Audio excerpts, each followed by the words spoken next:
श्री राम दोस्तों, रामायण के 21 अनसुने रोचक तथ्य जो आप जानना चाहेंगे।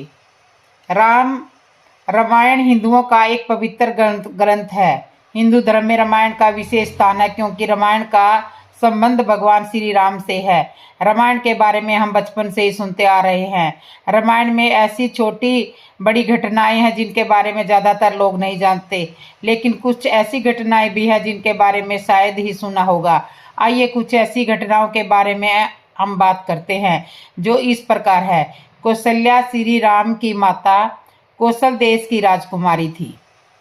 कौशल्या के पिता का नाम सकौशल और माता का नाम अमृत प्रभा था। राम ने विभीषण को अमरतत्व का वरदान दिया था। भगवान श्री राम के बारे में कहा जाता है कि उन्हें लंका में धर्म और सत्य के प्रचार की जिम्मेदारी दी गई थी और उन्हें अमरता का वरदान भी दिया गया था। और तीसरा है, भगवान राम विष्णु के 7वें अवतार थे और लक्ष्मण को शेषनाग का अवतार माना जाता है। भरत और शत्रुघ्न जो सुदर्शन चक्र और भगवान विष्णु के हाथों में शंख है, वह उन्हीं का अवतार है। चौथा है, बचपन में देवी सीता ने अनजाने में उस जीव धनुष को उठा लिया था जिसे राज्य में कोई और नहीं उठा सकता था। उस घटना को जनक ने देखा था और उन्होंने सीता के स्वयंवर के लिए इस घटना को पृष्ठभूमि के रूप में बनाने का फैसला किया। नंबर 5, एक बार रावण कैलाश पर्वत पर भगवान शिव के दर्शन करने के लिए गया था। रास्ते में उसकी मुलाकात नंदी से हुई, जिसे रावण ने बंदर का मुंह कहकर उपहास किया। तब नंदी ने रावण को श्राप दिया कि बंदरों के कारण ही तुम्हारी मृत्यु होगी। नंबर 6, रावण ने माता सीता को नहीं छुआ था, इसलिए जब रावण अपनी विजय यात्रा के दौरान स्वर्ग पहुंचा तो वहां उसे रंभा नाम की एक अप्सरा मिली। रावण उस पर मोहित हो गया। जब रावण ने उसे छूने की कोशिश की तो उसने कहा कि मैं तुम्हारे भाई कुबेर के पुत्र नल कुबेर के लिए चुनी गई हूँ, इसलिए मैं तुम्हारे पुत्र की वधू के समान हूँ। रावण को अपनी शक्ति का बहुत ज्यादा घमंड था कि उसने उसकी एक नहीं सुनी और यह बात जब नल कुबेर को पता चली तो उन्होंने रावण को श्राप दे दिया कि आज के बाद यदि कोई भी कभी भी किसी भी महिला को उसकी इच्छा के विरुद्ध स्पर्श करेगा तो उसके माथे के 100 टुकड़े हो जाएंगे। नंबर 7, रावण की बहन शूर्पणखा ने स्वयं रावण को श्राप दिया था कि उसका प्रलय नष्ट हो जाएगा। शूर्पणखा के पति राक्षस राजा काल के सेनापति थे, जिसका विषय विजय अभियान के दौरान रावण ने वध कर दिया था। नंबर 8, रावण सेतु को बनाने में कुल 5 दिन का समय लगा था। यह पुल 100 योजन लंबा और 10 योजन चौड़ा था। एक योजन लगभग 13 किलोमीटर के बराबर होती है। वनवास के दौरान श्री राम ने कंबंध नामक राक्षस का वध किया था। उन्होंने राम से कहा था कि उन्हें सुग्रीव से मित्रता करनी चाहिए। नंबर 10, जब रावण विश्व विजय करने निकला तो उसका अयोध्या के राजा अनर्णय से युद्ध हुआ। उसमें रावण विजय हुआ था। राजा को निरंकुश वीरता प्राप्त हुई। उन्होंने मरते मरते श्राप दे दिया कि तेरी मृत्यु मेरे परिवार के ही एक युवक से होगी। नंबर 11, वाल्मीकि रामायण के अनुसार एक बार रावण अपने पुष्पक विमान से जा रहा था। उसने देखा कि एक सुंदर युवती ध्यान कर रही है। वह युवती वेदवती थी, जो भगवान विष्णु को अपना पति के रूप में पाने के लिए तपस्या कर रही थी। रावण उस पर मोहित हो गया था और उसे अपने साथ ले जाने के लिए मजबूर करने की कोशिश करने लगा। तब उस तपस्वी स्त्री ने रावण को श्राप दिया कि तेरी मृत्यु का कारण एक स्त्री ही होगी और उसने अपने प्राण त्याग दिए।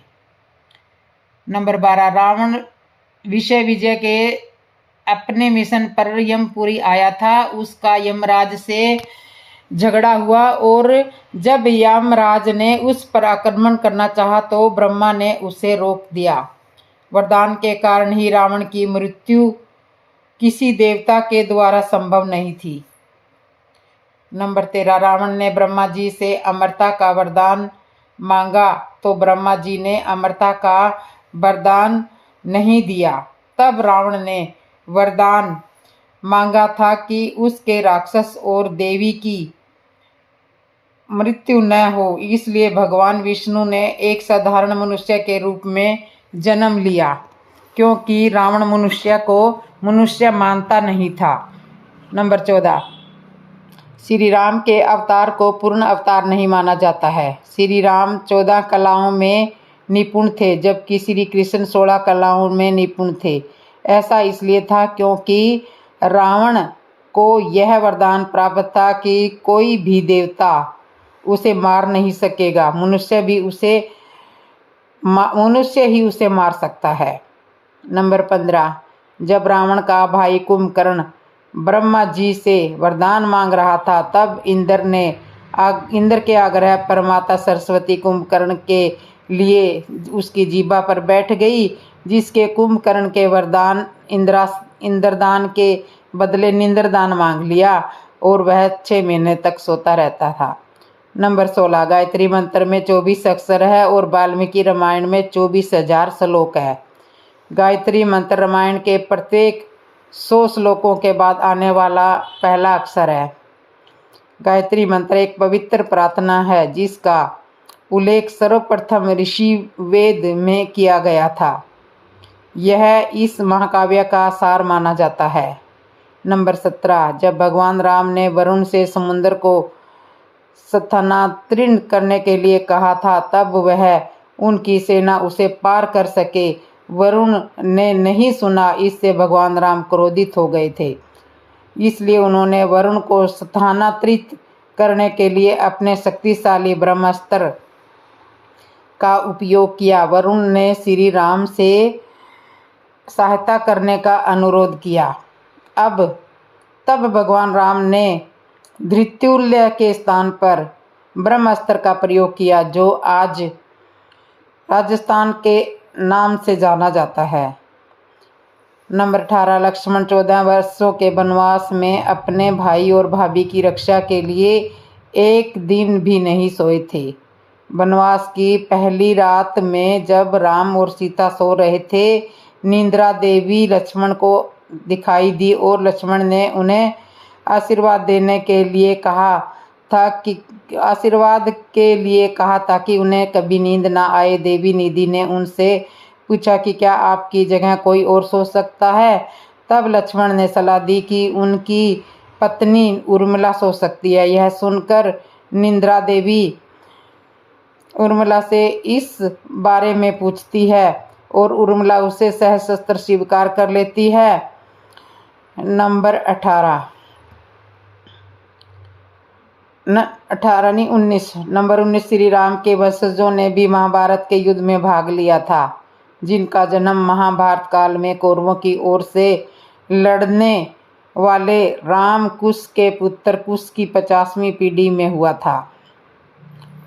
नंबर 20, भगवान श्री राम ने ही सबसे पहले अपने 14 वर्ष के वनवास के दौरान भारत की सभी जातियों और संप्रदायों को एक सूत्र में बांधने का कार्य किया था।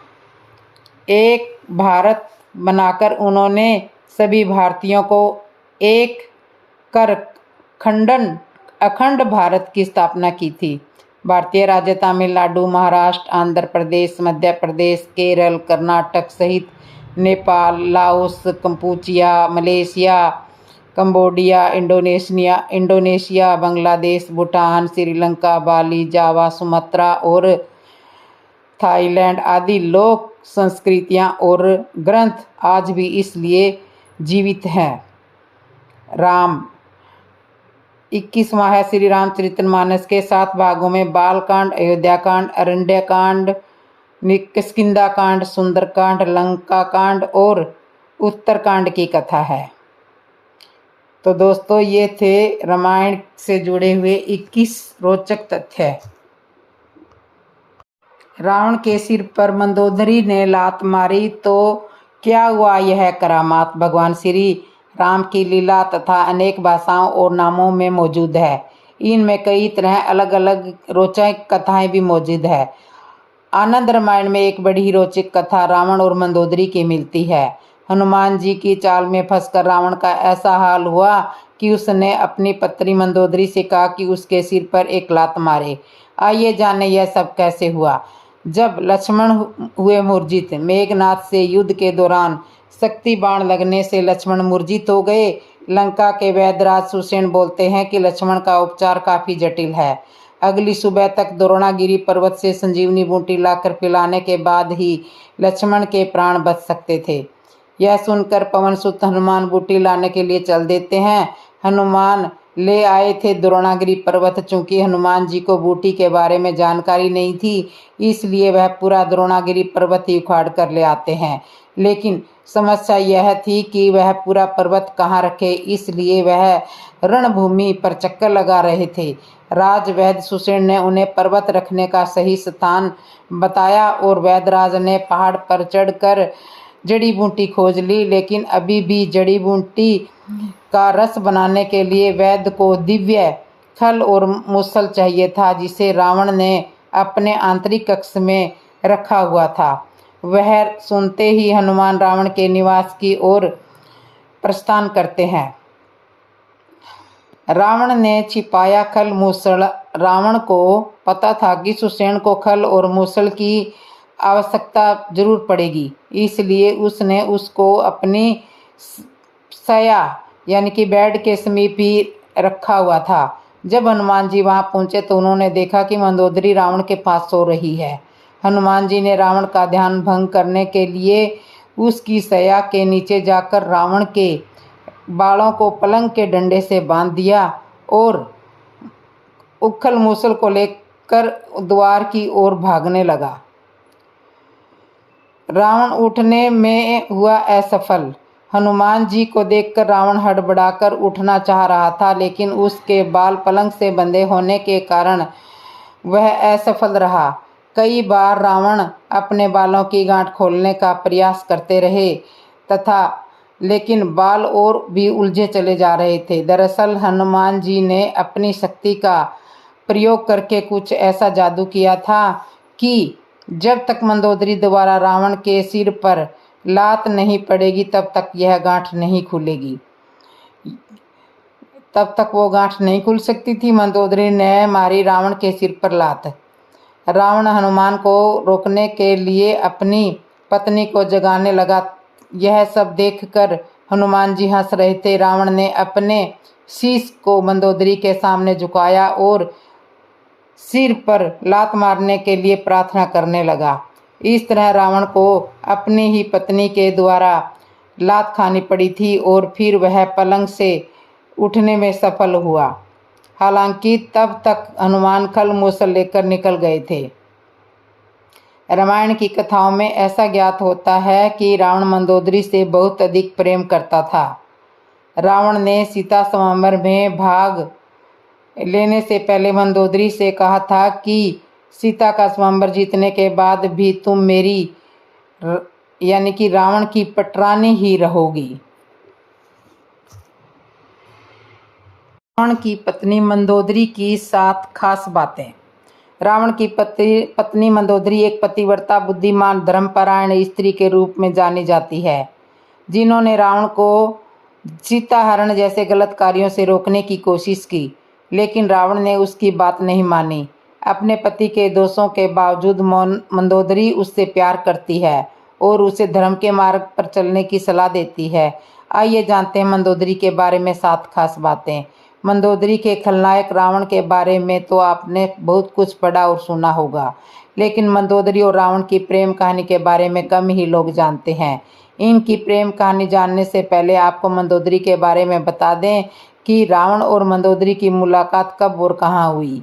मंदोदरी के बारे में जो खास कथा है उसके अनुसार यह हेमा नाम की अप्सरा की बेटी थी। देवराज इंद्र की सभा में एक बार कश्यप ऋषि के पुत्र माया की नज़र हेमा पर पड़ी और वह मोहित हो गया। माया ने हेमा के सामने विवाह का प्रस्ताव रखा। विवाह के प्रस्ताव से हेमा ने मायासुर की पुत्री की जन्म दिया और मंदोदरी कहलाई। अप्सरा की बेटी होने के कारण मंदोदरी बहुत ही सुंदर और आकर्षण थी। नंबर 3, जब मंदोदरी का विवाह योग्य हुई तो इनके पिता मायासुर ने योग्य वर की तलाश शुरू कर दी, लेकिन उन्हें अपनी रूपवती कन्या के योग्य कोई वर नहीं मिल रहा था। इस दौरान मायासुर ने त्रिलोक विजेता रावण से अपनी पुत्री का विवाह करने की बात सोची और रावण के सामने मंदोदरी से विवाह का प्रस्ताव रखा। नंबर 4, मायासुर ने मंदोदरी को रावण से मिलाया और बताया कि यह उनकी दिव्य कन्या है। हेमा अप्सरा इनकी माता है। रावण की नज़र जैसे ही मंदोदरी पर गई वह पर मोहित हो गया और झट से विवाह का प्रस्ताव स्वीकार कर लिया। रावण ने मंदोदरी को वचन दिया कि केवल मंदोदरी ही उनकी प्रमुख पत्नी और लंका की महारानी होगी। नंबर 5, मंदोदरी के बारे में ऐसी कथा है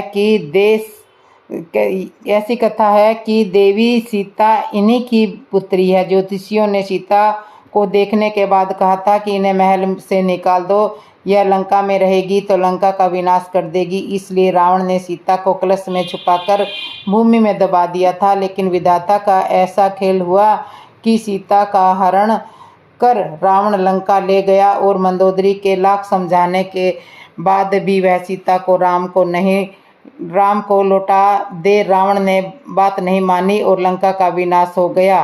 नंबर 6, यह कथा यह है कि रावण की मृत्यु एक खास बाण से हो सकती थी। इस बाण की जानकारी मंदोदरी को थी। हनुमान जी ने मंदोदरी से इस बाण का पता लगाकर चुरा लिया, जिससे राम को रावण का वध करने में सफलता मिली। नंबर 7, अद्भुत रामायण के अनुसार रावण वध के बाद जब विभीषण लंका के राजा बने तब राम की सलाह से विभीषण ने अपनी भाभी मंदोदरी से विवाह कर लिया। लेकिन मंदोदरी के बारे में यह बात अटपटी लगती है, क्योंकि मंदोदरी एक सती स्त्री थी जो अपने पति के प्रति समर्पण का भाव रखती थी। ऐसे में मंदोदरी का विभीषण से विवाह करना अपने आप में हैरान कर देने वाली घटना है। मंदोदरी का अंतिम निर्णय। मंदोदरी रामायण में एक महत्वपूर्ण पात्र है जो रावण के चरित्र के विपरीत प्रेम और त्याग का प्रतीक है। कुछ कथाओं के अनुसार लंका में सीता हरण के खिलाफ मंदोदरी और विभीषण ही थे। रावण की मृत्यु के बाद मंदोदरी ने विधवा जीवन व्यतीत करने का निर्णय लिया और वह आध्यात्म में लीन हो गई। महाराज दशरथ के जन्म का रहस्य। अलौकिक कथा। महाराज दशरथ का जन्म एक बहुत ही अद्भुत घटना है। राजा दशरथ की कहानी बहुत ही रोचक है। धर्म ग्रंथों के आधार पर कहा जाता है कि राजा दशरथ पूर्व जन्म में समय बहुमनु थे तथा उनकी पत्नी का नाम शत्रुपा था। इन दोनों से ही संसार की उत्पत्ति हुई है। इन्होंने भगवान विष्णु की घोर तपस्या की थी तथा दशरथ कौशल्या के रूप में भगवान विष्णु के माता पिता होने का वरदान प्राप्त किया था। महाराज दशरथ के जन्म की विचित्र कहानी है।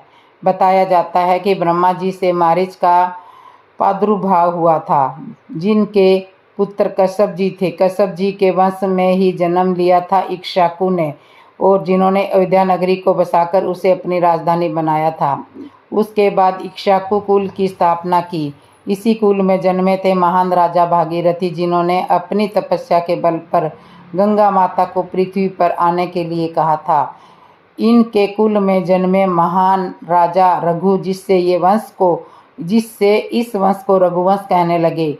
इसी कुल में जन्म लिया था राजा नाभाग ने, जिनके पुत्र थे राजा अज, और जो रघुवंश के 38वें राजा थे तथा दशरथ के पिता थे।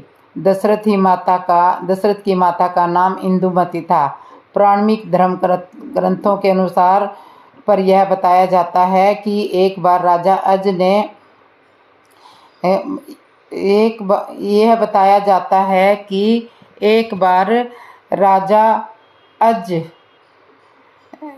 ने जो रघुवंश के 38वें राजा थे तथा दशरथ के पिता थे, दशरथ की माता का नाम इंदुमती था। प्रामाणिक धर्म ग्रंथों के आधार पर बताया जाता है कि एक बार राजा अज दोपहर की वंदना कर रहे थे। उस समय लंकापति रावण उनसे युद्ध करने के लिए आया और दूर से ही उनकी वंदना करना देख रहा था। राजा अज ने भगवान शिव की वंदना की और जल आगे अर्पित करने की जगह पीछे फेंक दिया। यह देखकर रावण को बड़ा आश्चर्य हुआ और वह युद्ध करने से पहले राजा अज के सामने पहुंचा तथा पूछने लगा कि हमेशा वंदना करने के पश्चात जल का अभिषेक आगे किया जाता है, न कि पीछे। इसके पीछे क्या राज है? राजा अज ने कहा, जब मैं आंखें बंद करके ध्यान मुद्रा में भगवान शिव की आराधना कर रहा था, तभी मुझे एक योजन दूर जंगल में एक गाय चरती हुई दिखाई दी और मैंने देखा कि एक सिंह उस पर आक्रमण करने वाला है। तभी मैंने गाय की रक्षा के लिए जल का अभिषेक पीछे की ओर किया। रावण को यह बात सुनकर बड़ा ही आश्चर्य हुआ। रावण एक योजन दूर गया और वहां उसने देखा कि एक गाय हरी हरी दूब चर रही है, जबकि शेर के पेट में कई बाण लगे हैं। जब रावण को विश्वास हो गया कि जिस महापुरुष के जल से ही बाण बन जाते हैं और बिना किसी लक्ष्य साधन के लक्ष्य वेधन हो जाता है, ऐसे वीर पुरुष को जीतना बड़ा ही असंभव है और वह उनसे बिना युद्ध किए ही लंका की ओर लौट जाता है। एक बार राजा अज जंगल में भ्रमण करने के लिए गए थे तो उन्हें एक बहुत ही सुंदर सरोवर दिखाई दिया। उस सरोवर में एक कमल सा फल था जो अति सुंदर प्रतीत हो रहा था। उस कमल को प्राप्त करने के लिए राजा अज सरोवर में चले गए, किंतु यह क्या, राजा अज कितना भी उस कमल के पास जाते वह कमल उनसे उतना ही दूर हो जाता और राजा अज उस कमल को नहीं पकड़ पा रहे थे। अतः आकाशवाणी हुई कि हे राजन, आप निसंतान हैं, आप इस कमल के योग्य नहीं है। इस भविष्यवाणी ने राजा अज के हृदय में एक भयंकर घात किया।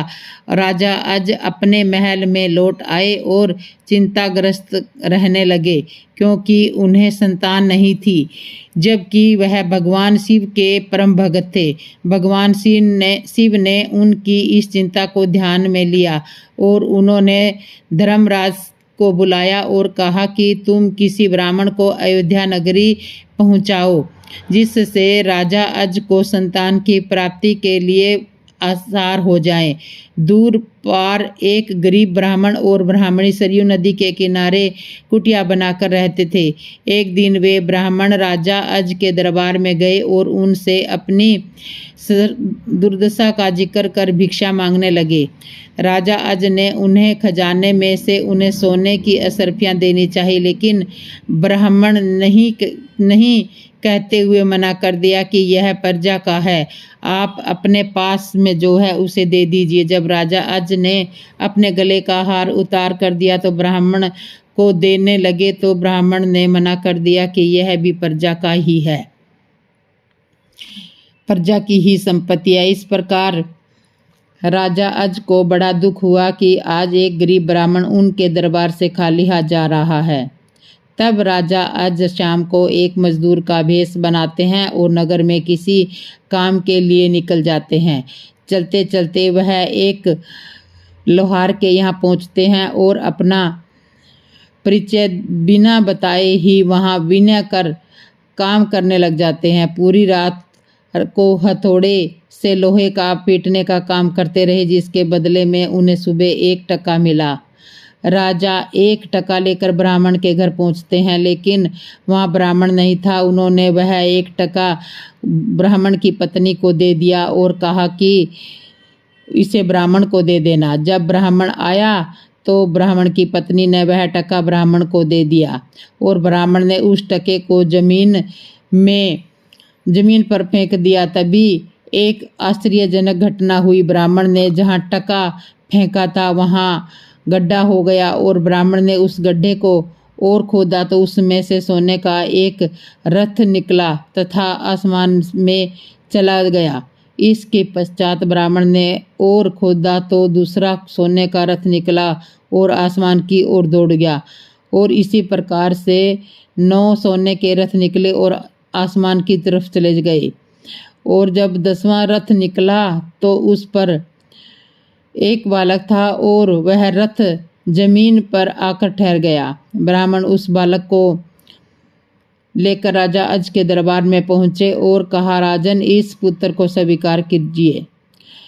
यह आपका ही पुत्र है जो 1 टक से उत्पन्न हुआ है, जो 1 टके से उत्पन्न हुआ। इसके साथ में सोने के 9 रथ निकले हैं जो आसमान में चले गए, जबकि यह बालक 10वें रथ में बैठ कर के आया है।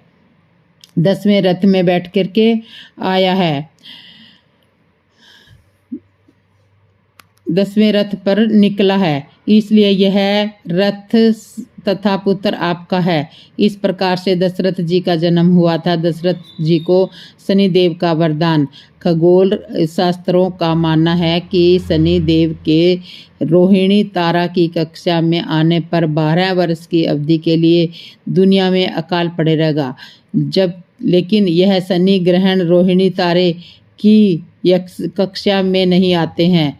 पद्म पुराण में एक कहानी है जिसमें कहा जाता है कि शनि द्वारा दशरथ को दिए गए वरदान के कारण ऐसा हुआ था।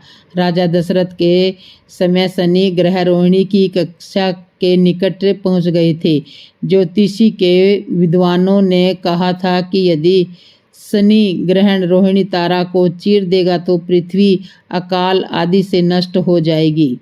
यह सुनकर राजा दशरथ ने अपना धनुष बाण लिया, रथ पर सवार हो गए और आकाश की ओर चल पड़े। वे 1.25 लाख योजन चलकर रोहिणी के पिछले भाग में पहुँचे जो सूर्य से परे हैं।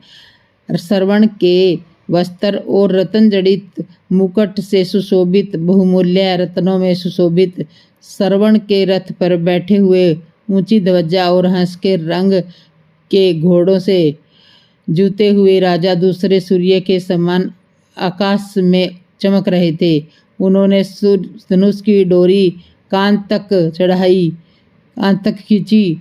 जब देवता और असुर संहारक बाण को देखकर भयभीत हो गए। शनि महाराज दशरथ के साथ आए और उनके चरणों में गिरकर कहा कि हे राजा, जो कोई भी वरदान दे सकते हैं वो उनसे विनाश का बाण वापस लेने का अनुरोध किया। दशरथ ने शनि महाराज से कहा कि वे केवल इतना चाहते हैं कि शनि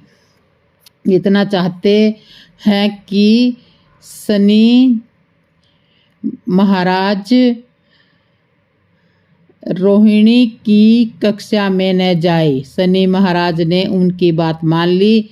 उस दिन के बाद से शनि महाराज कभी रोहिणी की दिशा में नहीं गए। तो इस तरह से 10वें रथ पर 1 टके से राजा दशरथ जी का जन्म हुआ था। राजा दशरथ जी 10वें रथ में बैठकर आए थे, इसलिए राजा दशरथ का नाम राजा दशरथ पड़ा, क्योंकि वो 10वें रथ पर आए थे और अपनी मेहनत की कमाई टके से पैदा हुए थे। तो दोस्तों, आपको ये कहानी कैसे लगी? अच्छी लगी तो कमेंट पे बताना, और जिसने मेरे चैनल को सब्सक्राइब नहीं किया, सब्सक्राइब करना, लाइक करना, कमेंट करना और बेल आइकन बटन तो ज़रूर दबा लेना। जय श्री राम दोस्तों, जय श्री राम।